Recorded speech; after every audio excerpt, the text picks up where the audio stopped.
Assalamualaikum warahmatullahi wabarakatuh. Perkenalkan, kami dari kelompok 3 yang beranggotakan saya sendiri, Ayu Dewi Suryani dengan NIM 2110113220013 dari konsentrasi manajemen bisnis. Dan saya Amalia Wahyuni Putri dengan NIM 2111133200012 dari konsentrasi akuntansi. Dan saya sendiri Norma dengan NIM 2110113220003 dari konsentrasi akuntansi program studi pendidikan ekonomi Fakultas Pengurusan dan Ilmu Pendidikan Universitas Lambung Mangkurat. Tugas ini dibuat untuk memenuhi mata kuliah pengantar bisnis yang diampu oleh Bapak Dr. Ananda Setiawan MPD. Proposal usaha kami adalah telur asin berbagai rasa. Bab 1. Pendahuluan. Adapun latar belakang di sini, yaitu seiring dengan berkembangnya dan perubahan zaman, membuat banyak kegiatan bisnis yang terjadi di masyarakat, salah satunya di sektor kuliner. Sektor kuliner terus berkembang pesat karena makin banyaknya ide dan kreativitas dalam pengelolaan suatu bahan makanan. Selera konsumen pun juga ikut berubah-ubah mengikuti perkembangan kuliner yang ada, sehingga akan memunculkan produk makanan di Indonesia dengan inovasi-inovasi rasa dan kreasi dalam pengelolaan suatu bahan makanan. Salah satunya adalah telur asin. Rencana usaha yang akan kami dirikan adalah menjual telur asin dengan varian berbagai rasa. Nama perusahaan ini atau nama usaha ini adalah Salted Egg, yang merupakan terjemahan bahasa Inggris yang artinya telur asin. Biasanya, banyak orang yang menjual telur asin ini dengan rasa asin saja. Nah, di sini kami membuat inovasi yaitu telur asin dengan berbagai varian rasa. Hal ini bertujuan untuk memuaskan selera konsumen agar tidak bosan karena perubahan lingkungan. Telur asin sangat dinikmati oleh banyak kalangan masyarakat, mulai dari anak-anak, orang dewasa, hingga orang tua. Karena selain rasanya yang enak, telur asin juga memiliki kandungan protein yang baik untuk tubuh. Zat-zat gizi yang ada pada telur asin pun sangat mudah dicerna dan bermanfaat untuk tubuh. Pendirian usaha ini dilatar belakangi karena keinginan pemilik usaha untuk memperkenalkan telur asin sebagai makanan yang cukup terkenal di Banjarmasin dengan memiliki varian rasa yang berbeda. Telur asin ini juga cocok untuk dikonsumsi kapan saja dan di mana saja. Selain bentuknya yang praktis dan mudah dibawa kemana saja, telur asin ini juga memiliki harga yang sangat terjangkau, yaitu sekitar Rp5.000 per bijinya untuk varian original dan untuk varian berbagai rasa sekitar Rp8.000 per bijinya. Serta sangat cocok untuk menjadi oleh-oleh di suatu daerah. Telur asin adalah salah satu makanan yang berbahan dasar telur yang diawetkan dengan cara diasinkan. Sebagian besar telur asin diawetkan dengan cara diasinkan, seperti itu menggunakan telur itik atau bebek, walaupun tidak menutup kemungkinan untuk menggunakan telur yang lain. Telur asin tahan selama 1 bulan atau 30 hari, namun akan lebih baiknya jika dikonsumsi dari kurang 1 bulan.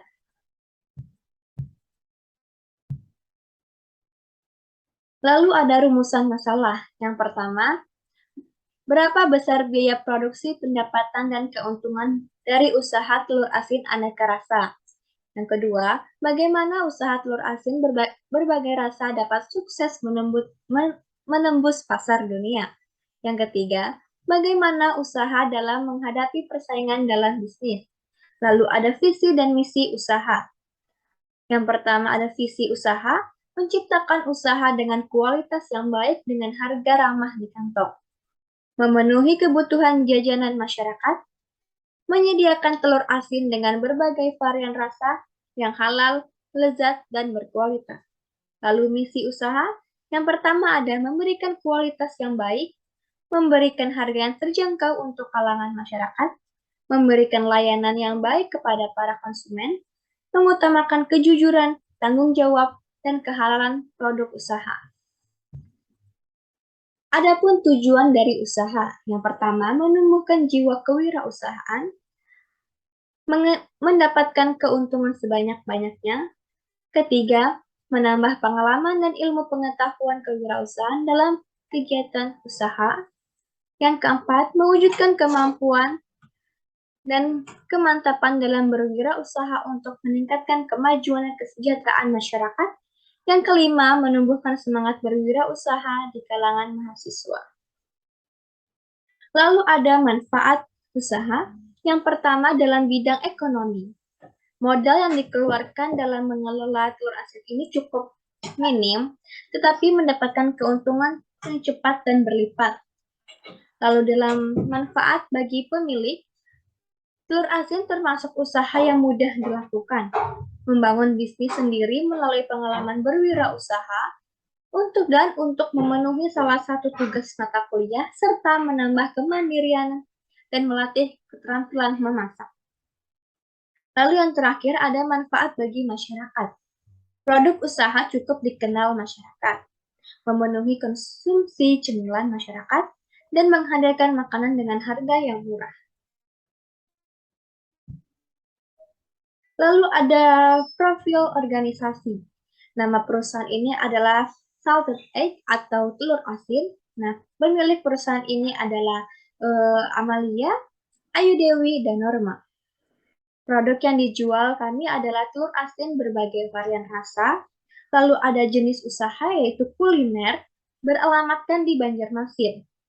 Ada pun struktur organisasi yang sebagai penanggung jawab Norma, Sekretaris Ayu Dewi Suryani, Bendahara Amalia Wahyuni Putri atau saya sendiri.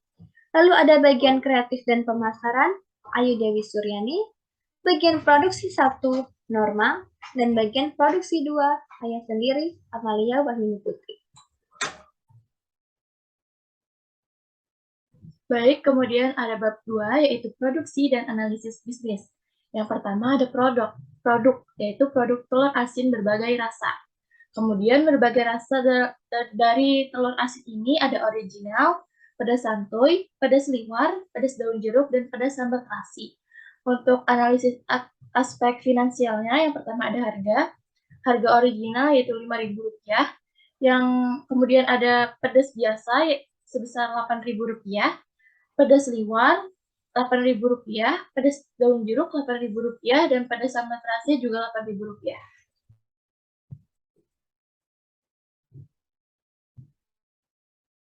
Kemudian yang kedua ada modal. Yang pertama ada peralatan dan perlengkapan. Peralatan dan perlengkapan yang pertama ada baskom besar sebesar 4 buah seharga Rp100.000, kemudian kompor gas dan regulator sebesar Rp200.000, tabung gas 3 kg sebesar Rp110.000, panci besar sebesar Rp150.000, amplas sebesar Rp10.000, jarum suntik dan suntikan sebanyak 12 buah sebesar Rp42.000, dengan total harga perlengkapan dan peralatan sebesar Rp612.000. Kemudian ada bahan baku per hari, yaitu telur bebek kualitas premium sebesar 150 biji seharga Rp375.000, abu gosok 68.000, kemudian garam 65.000, air 15.000, kemudian ekstrak cabai sebesar 90.000, ekstrak cabai plus daun jeruk 95.000, ekstrak sambal terasi 100.000, kemudian packing 30.000. Untuk total bahan baku per hari sebesar 838.000, dan untuk total untuk bahan baku per bulannya adalah 25.140.000. Untuk biaya operasional per bulan ada gaji karyawan sebesar 150.000, listrik dan air sebesar 275.000, isi tabung gas untuk bulan kedua dan seterusnya sebesar 100.000.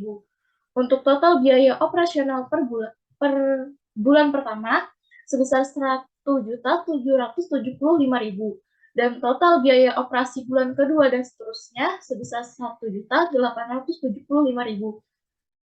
Total biaya untuk bulan pertama menjadi 27.527.000, dan total biaya bulan keduanya dan seterusnya sebesar 27.015.000. Kemudian yang ketiga ada penghitungan laba dan rugi.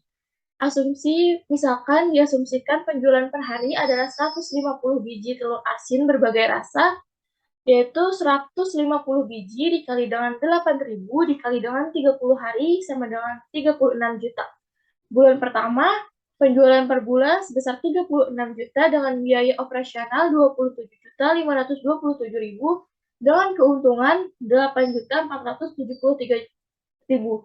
Kemudian bulan kedua, penjualan per bulan sebesar 36 juta dengan biaya operasional 27.015.000 dengan keuntungan 8.985.000. Selanjutnya yaitu bab 3 mengenai analisis SWOT. Yang pertama itu faktor internal. Dalam faktor internal terdapat strength atau kekuatan, di mana terdapat harga terjangkau untuk semua kalangan, ada berbagai varian rasa, proses pembuatannya cukup mudah dan sederhana, tahan sampai 1 bulan lamanya, dan terjamin halal. Yang kedua yaitu weakness atau kelemahan. Jika harga telur naik, maka harga jualnya pun akan naik. Ketidakpastian soal rasa, misalnya kurang asin atau keasinan. Mudah gagal jika tidak diteliti dalam pembuatan bahan baku, dan juga mudah pecah. Yang ketiga yaitu opportunities atau peluang atau kesempatan, di mana bahan baku mudah didapatkan, masih jarang yang produksi telur asin dengan aneka rasa, adanya kandungan gizi yang diperlukan oleh tubuh sehingga telur asin mampu bersaing di pasar, dan sebagai pengganti jika konsumen bosan dengan memakan telur goreng atau rebus saja. Yang selanjutnya yaitu threats atau ancaman, di mana harga bahan baku telur bebek tidak stabil. Banyaknya pesaing dan selera konsumen yang selalu berubah-ubah mempunyai pengaruh terhadap pembelian produk. Serta yang terakhir itu produk mudah ditiru. Adapun analisis pasar dan pemasaran, yang pertama analisis pasar, target pasar.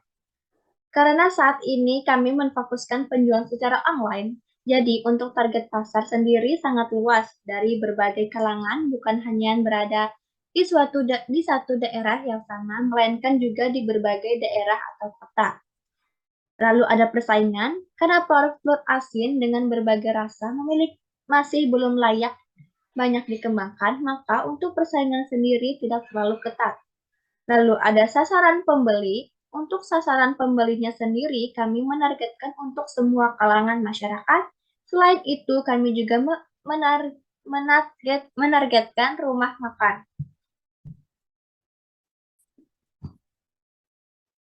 Adapun strategi pemasaran. Yang pertama, dari mulut ke mulut, dengan berbagai cerita kepada orang sekitar, teman, juga kerabat, tentang usaha telur asin berbagai rasa, dan meminta mereka untuk mempromosikannya kepada orang-orang terdekat tentang usaha kita. Lalu yang kedua ada melalui berbagai media internet seperti pengguna media sosial, Instagram, Facebook, WhatsApp, dan juga TikTok sebagai sarana promosi. Yang ketiga ada pengembangan pasar. Membuka tempat penjualan secara offline yang memiliki tempat strategis sehingga mudah dijangkau. Selain itu, pembukaan toko secara online di berbagai platform belanja online. Yang keempat, ada pengembangan produk, menambah berbagai rasa yang sesuai dengan selera lidah orang Indonesia.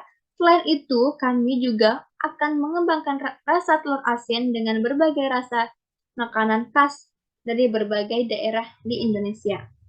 Langkah-langkah promosi. Yang pertama ada aktif dalam menggunakan media sosial. Yang kedua memberikan potongan harga dengan minimal belanja. Yang ketiga memberikan potongan harga di momen-momen tertentu. Yang keempat melakukan endorse. Kemudian ada bab 5 yaitu perencanaan bisnis. A. Metode pelaksanaan program. Yang pertama, metode pengumpulan data. Mencatat segala jenis aktivitas, baik itu pemasukan atau pengeluaran, dan kendala-kendala apa saja yang menghambat kelancaran dalam usaha telur asin, agar nantinya dapat menjadi bahan evaluasi ke depannya. Yang kedua, survei bahan baku. Menjalin kerjasama dengan berbagai peternak itik telur agar memperoleh harga telur yang lebih murah dibanding dengan pasaran. Yang ketiga, sosialisasi kepada masyarakat, memberikan testimoni kepada pelanggan sebelum mereka membeli, atau juga dengan memberikan diskon untuk hari pertama penjualan. Yang keempat, penjualan atau pemasaran produk. Penjualan telur asin ini dilakukan setiap hari, tapi lebih prioritas pada hari weekend.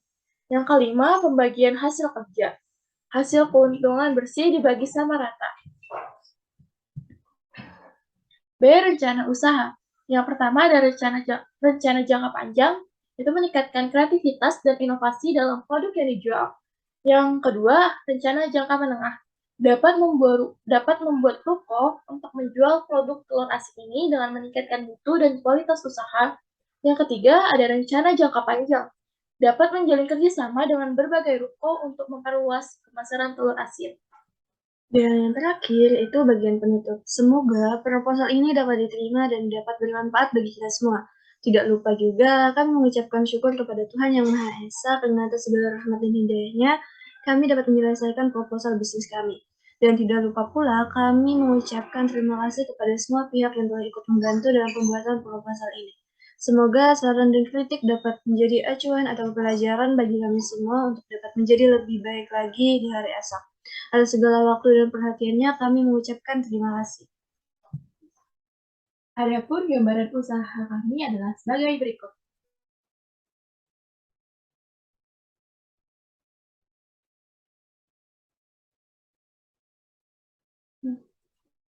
Sekian presentasi dari kami. Jika ada kekurangan, kami mohon maaf. Assalamualaikum warahmatullahi wabarakatuh.